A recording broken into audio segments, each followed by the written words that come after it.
The mockery chamber. The recreation deck aboard the drifting Phantom hummed with the casual chatter of off-duty Mevoran soldiers. Their metallic exoskeletons gleamed under the ambient purple lighting as they lounged on ergonomic resting platforms. Junior Commander Nix had only recently been assigned to this vessel, and she watched with quiet interest as her new comrades engaged in their favorite pastime, mocking humans. And then, Tactical Officer Joris continued, his upper sensory appendages vibrating with amusement. This human ambassador insisted they could survive in combat without sleep for 3 full cycles.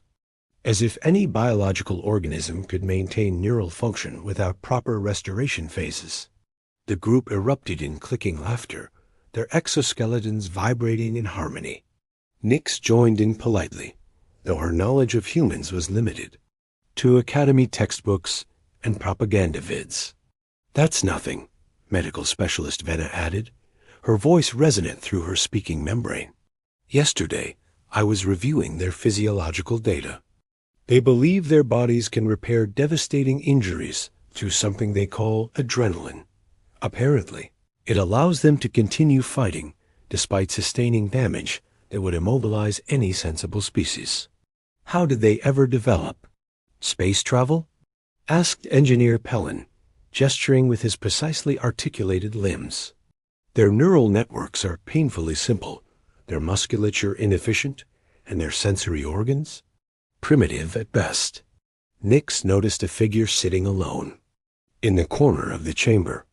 Unlike the younger soldiers with their pristine exoskeletons, this Mevaran's outer shell was weathered, etched with the unmistakable marks of battle.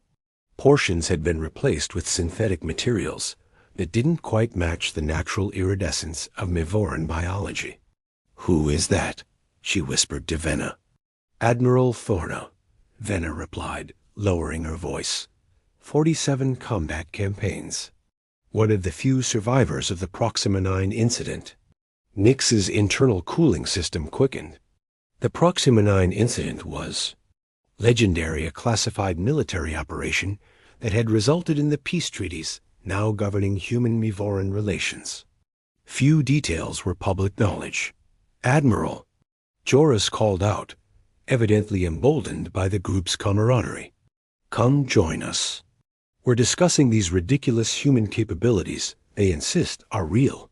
The recreation deck fell silent as Admiral Thorna slowly turned toward them.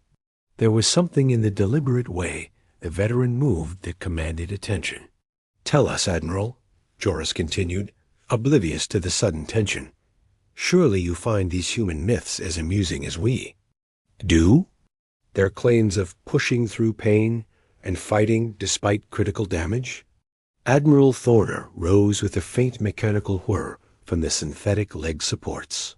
The motion was accompanied by a barely perceptible tremor, something unusual in the normally precise movements of Mevoran physiology. "Myths," Thorna said, the voice modulator producing tones that carried both age and authority, "often contain elements of truth." The younger soldiers exchanged glances, their mockery momentarily forgotten. "Admiral," Nix found herself speaking, curiosity overriding protocol, "have you encountered humans in combat situations?" The veteran's optical sensors focused on her with unsettling intensity. For a moment, Nix regretted her question. "I have," Thorna replied simply. "Were they as ineffective as we're taught?"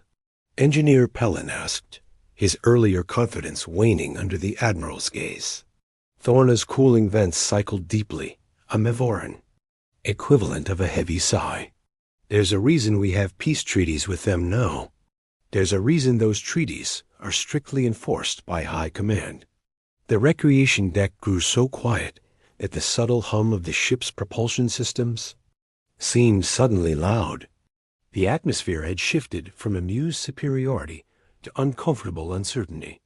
"Would you share your experience, Admiral?" Nix asked, her voice barely above a whisper. Admiral Thorna scanned the gathered soldiers, assessing them. "Perhaps it's time you learned why we don't provoke humans. Why, even with our superior biology, enhanced capabilities, and advanced technology, we maintain our distance.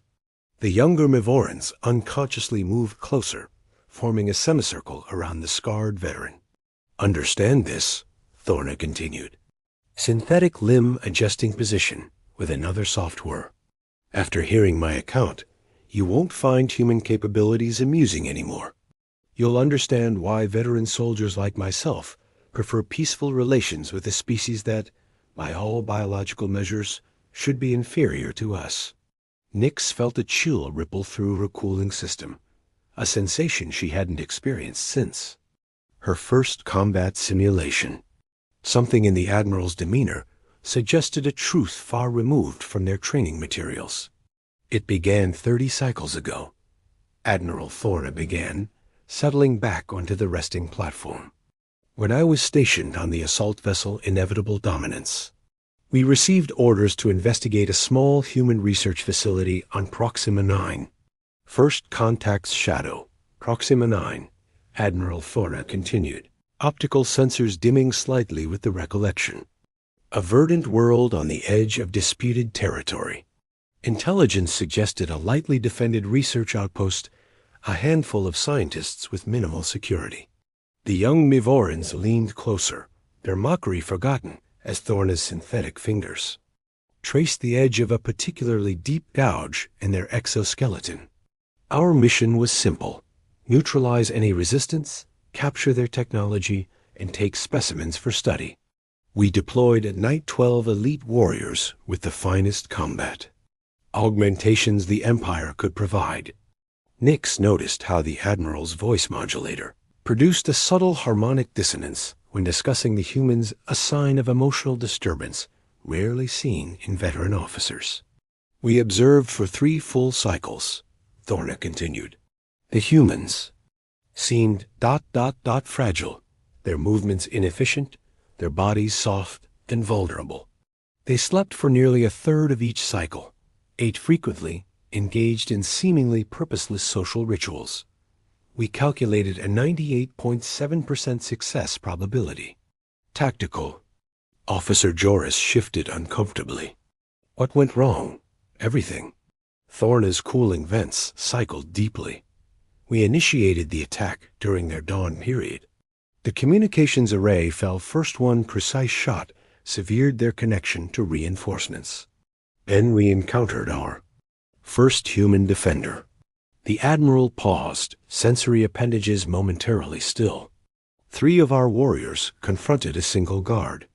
They fired simultaneously direct hits to the torso cavity where human vital organs cluster. By every biological principle, the human should have collapsed instantly. Medical specialist Venas. Appendages twitched with professional interest. And did it? No. Thorna's voice dropped lower. The human, with damage that would have deactivated any of us, raised his weapon and fired back. He terminated 2 elite warriors before the 3rd could finish him. Disbelieving clicks echoed through the recreation deck. We thought it was an anomaly, Thorna continued. Then the facility erupted into organized resistance. These scientists, these researchers we'd dismissed as non-combatants, moved with practiced precision. Hidden compartments revealed weapons. False panels concealed combat gear. Engineer Palin's cooling systems had accelerated audibly. They were military personnel? Some, perhaps. But others were genuinely researchers who fought with equal ferocity. We shot a female scientist through the shoulder joint, severing the limb connection. She used a heated metal implement to seal the wound herself, then continued fighting with her remaining appendage. Nyx's internal systems momentarily faltered at the image. How is that possible? Adrenaline, Thorna said simply. The biological agent we mocked earlier. It isn't myth, it's terrifyingly real. It allows humans to override pain, to function despite catastrophic damage, to push beyond normal biological limitations. The Admiral's synthetic leg adjusted with a mechanical whir. By the time we secured half the facility, 7 of our 12-member team had been terminated. 7 elite warriors against what we thought were simple scientists. And then, whispered, Junior Commander Nix. Then we encountered their security chief, a human male designated Harlan. Thorna's voice modulator produced an unmistakable tremor. He escaped into the surrounding forest. Pride and anger clouded our judgment. We should have retreated, but instead we pursued him. The young Mivorans exchanged glances, suddenly understanding why treaties with humans were so strictly enforced. What we failed to comprehend, Thorna concluded, rising to depart, was that we weren't hunting him. He was hunting us. The hunter's game. The recreation deck remained silent as Admiral Thorna resumed the tale, the young Mivorans transfixed by the veteran's account.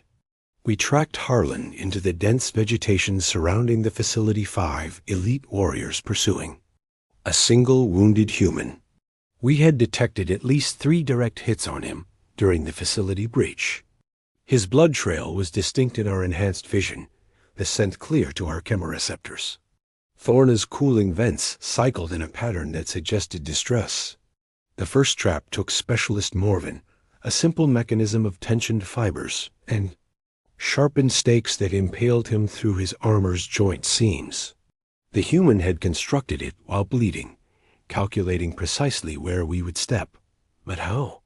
Medical specialist Venna interrupted. With such blood loss, he should have been experiencing cognitive impairment.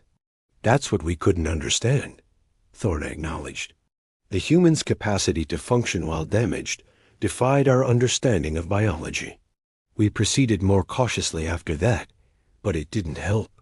The Admiral's sensory appendages twitched. With the memory, the blood trail diverged. We separated to cover more ground in other error. Commander Tekla followed what appeared to be fresh traces. His final transmission simply stated he was closing in. Junior Commander Nix noticed her own cooling system accelerating. Despite knowing this was history, the tension in Thorna's telling made it immediate. We found Tekla's remains 10 minutes later. The human had concealed himself in the overhead vegetation, dropping down on him from above. Hand-to-hand combat, something we had dismissed as impossible given human physiology. Tekla's neural stem was severed, his armor breached at the connection points with a blade fashioned from facility debris. Engineer Pellin's voice emerged as a stunned whisper. He defeated an augmented warrior in close combat? Yes, and he took Tekla's weapons. Thorna's synthetic limb adjusted with another soft whir. 3 of us remained now. The forest seemed alive with danger. Every shadow concealed potential death. The human was no longer prey, he had become the predator. The Admiral continued, recounting how Captain Dresden died next, another trap incorporating stolen Mivoran weaponry. Then Lieutenant Severin succumbed to panic, firing wildly into the vegetation until a single projectile from behind terminated him. And then I was alone, Thorna said quietly, outmaneuvered by a species we had dismissed as inferior. I prepared for termination, activating my emergency beacon, a final act of desperation. The Admiral's voice grew distant. Then I heard him, moving deliberately through the undergrowth, no longer attempting stealth.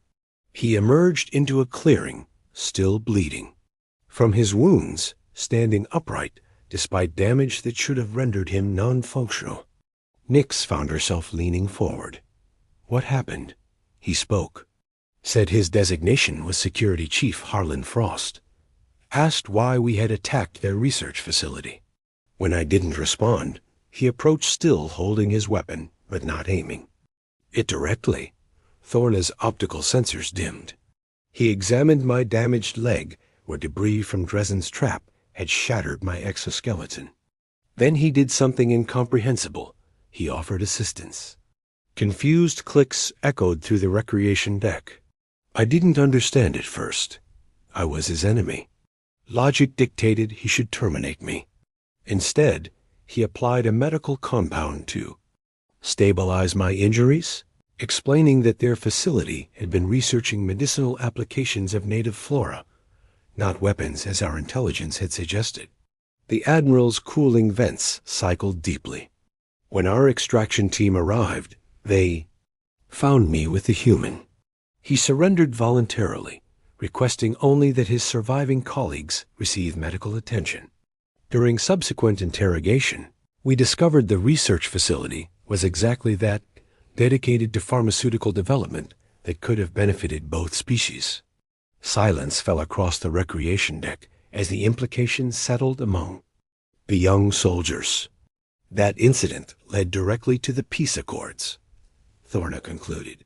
High Command recognized that despite our biological advantages, humans possessed qualities we hadn't accounted for: adaptability, creativity, and a resilience that transcended physical limitations. Whispers of Alliance 6 cycles had passed since Admiral Thorna's story had changed Junior Commander Nix's perception of humans. Now, standing in the shuttle bay of the diplomatic vessel and Concordant Dawn, she prepared to face that understanding in person. "Remember your briefing," Fleet Commander Orvis instructed, his pristine exoskeleton reflecting the bay's bright illumination. "This joint mission represents a significant advancement in Mevoran-human relations. The delegation must be treated with appropriate protocol." Nix's cooling system operated at increased efficiency, a physiological response to stress. "Understood, Commander." The approaching human shuttle navigated the magnetic guidance field with surprising precision. Nix had studied extensively for this assignment, the first joint scientific expedition to the contested Verge systems, where both species had interests. As odd. The airlock cycled, and the human delegation emerged. Nix found herself unconsciously analyzing their physiological weaknesses: the exposed skin, the inefficient bipedal locomotion, the limited sensory capabilities. Old habits from academy training died hard. "Ambassador Jensen," Fleet Commander Orvis greeted, his speaking membrane producing the harsh consonants of human language with mechanical precision. "Welcome aboard the Unconcordant Dawn." The lead human inclined his head in acknowledgement. "Commander Orvis, we appreciate this opportunity for cooperation." Nix's attention was drawn to a female human toward the rear of the delegation. Unlike the others in formal diplomatic attire, she wore the distinct uniform of human security forces, her stance suggesting alertness despite the seemingly relaxed posture. "This is my protection detail," Ambassador Jensen continued, noticing Nix's focus. Security Director Elise Frost. Nix's internal systems momentarily faltered. "Frost?" The human female stepped forward, evaluating Nix with eyes that seemed to perceive more than they should. "Is there a problem, Commander?" "No," Nix recovered quickly. "Your designation is familiar." A slight alteration in the human's facial features occurred, what Nix's training identified as a smile, though it didn't match the classification of expressing pleasure. "My father was Harlan Frost," she said simply. "I believe he's known among your military." The shuttle bay seemed suddenly insufficient for Nix's cooling requirements. Harlan Frost, the human who had haunted Admiral Thorna's account, the security chief who had single-handedly decimated an elite Mevoran strike team. "I've heard the name," Nix acknowledged, struggling to maintain protocol. The following days brought increasing discomfort as Nix found herself assigned to coordinate security with Director Frost. The human displayed none of the inefficiency Nix had expected, executing her duties with precision that rivaled Mevoran standards. "You watch me constantly," Frost observed during their third cycle of planning the expedition's planetary survey routes. "Evaluating for weaknesses, perhaps?" Nix's speaking membrane vibrated with unintended resonance. "I'm unfamiliar with human operational procedures." "Interesting," Frost replied, manipulating the holographic display with surprising dexterity. "Because I've studied Mevoran tactical doctrines extensively, your species fascinates me." There. Professional interaction, gradually evolved into something unexpected.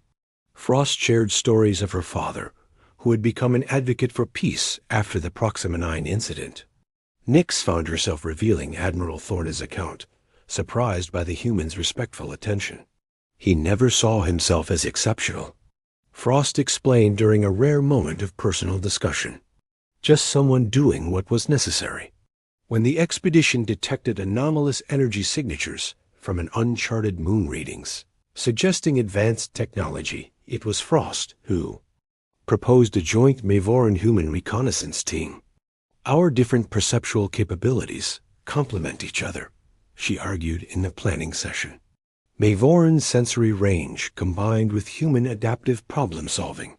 Nyx found herself supporting the proposal, ignoring the subtle disapproval from other Mavoran officers. Something about this human challenged everything she had been taught about there. Limitations. As they prepared to board the scout vessel, Frost approached Nyx in the equipment chamber. "Whatever we find down there," the human said quietly, "we face it together, as equals."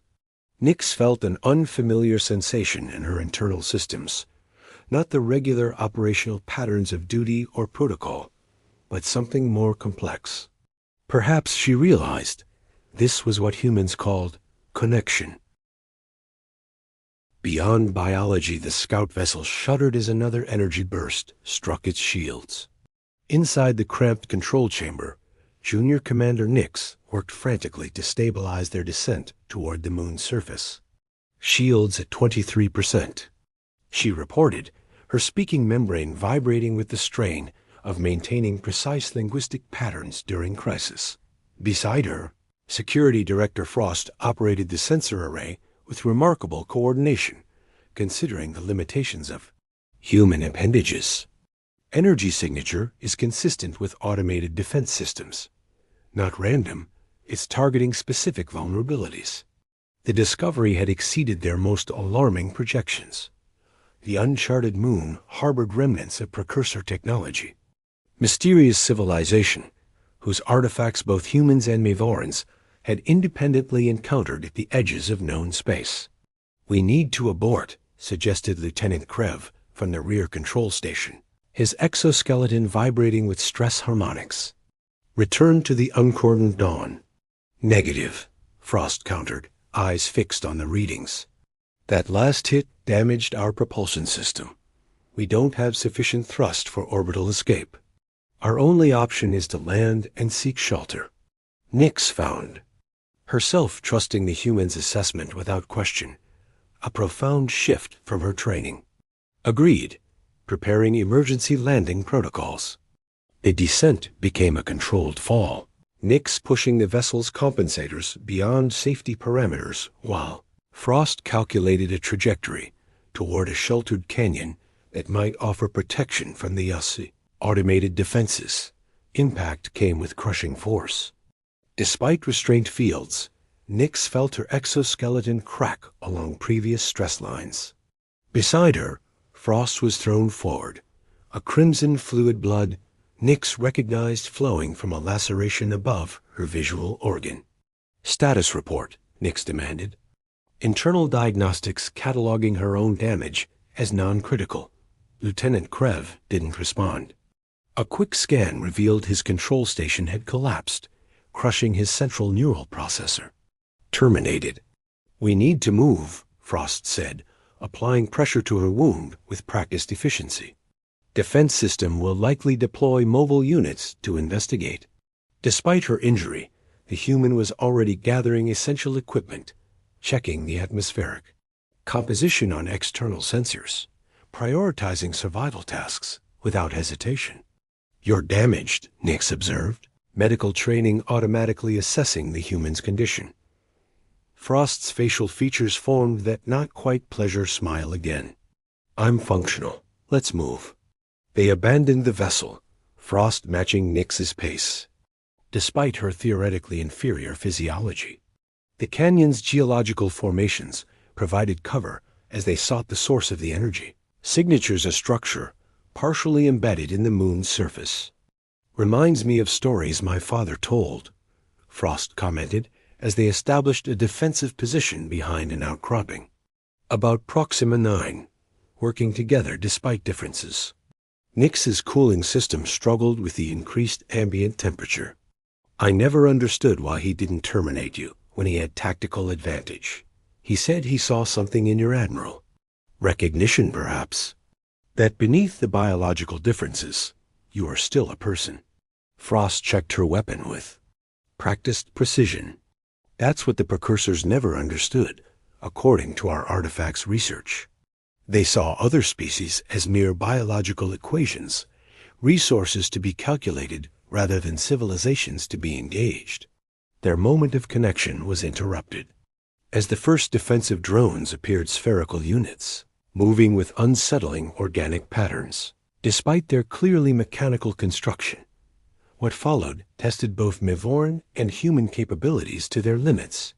Nix's enhanced sensory range detected approaching threats beyond normal parameters, while Frost displayed the adaptability that had so confounded Admiral Thorna decades, earlier improvising weapons from environment features, creating distractions to divide the drone's attention. When a drone breached their perimeter, striking Nix with a paralytic energy field that locked her exoskeleton controls, she expected termination. Instead, Frost placed herself between Nix and the advancing machine, sustaining a significant injury to her lower limb in the process of destroying it. Why? Nix demanded when she regained motor function, applying emergency medical compounds to the human's wound. Frost's respiratory pattern had accelerated, yet her cognitive functions remained clear. Same reason my father helped your admiral. Because life transcends biology. Together they reached the precursor structure, discovering what appeared to be a testing facility designed to evaluate different species' responses to threat scenarios. The data archives suggested the long-vanished civilization had judged both humans and Mivorans separately and found them wanting too limited by their biological parameters.